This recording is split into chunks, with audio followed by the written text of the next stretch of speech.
Hi hello नमस्कार. आज आपण महाराष्ट्रातली झटपट अशी बनणारी रेसिपी करणार आहोत, मसूर भात. चला तर मग सुरुवात करूया.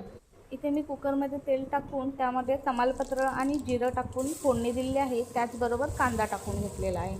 आता ते आपण चांगलं परतवून घेऊया.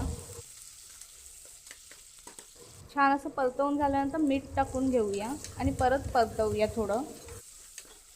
आता त्यामध्ये बारीक कापलेलं गाजर आणि टोमॅटो टाकून घेऊया आणि छान परतवून घेऊया.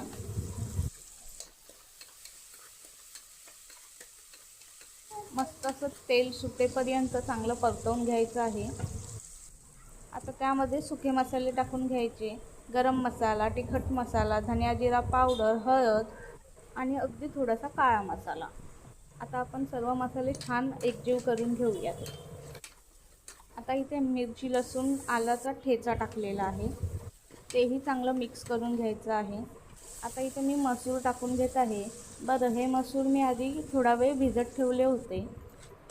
छान मिक्स करून घ्यायचे आणि आता त्यामध्ये आपण तांदूळ टाकून घ्यायचे आहेत. बरं, मसूर आणि तांदूळ चांगले धुवून घ्यायचे आहेत. सर्व छान असं एकजीव करून घ्यायचं आणि मग त्यामध्ये 1.5 ग्लास पाणी टाकून घ्यायचं.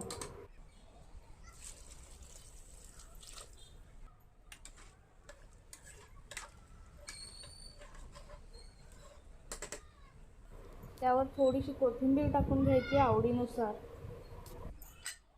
आता कुकरच्या 3 शिट्या काढून घ्यायच्या म्हणजे आपला मसूर भात तयार होईल.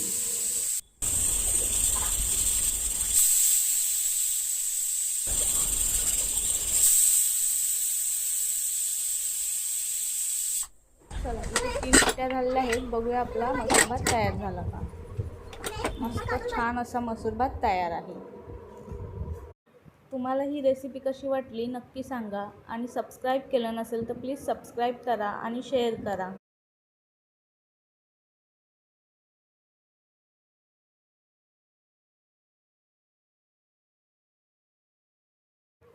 Thanks for watching. धन्यवाद.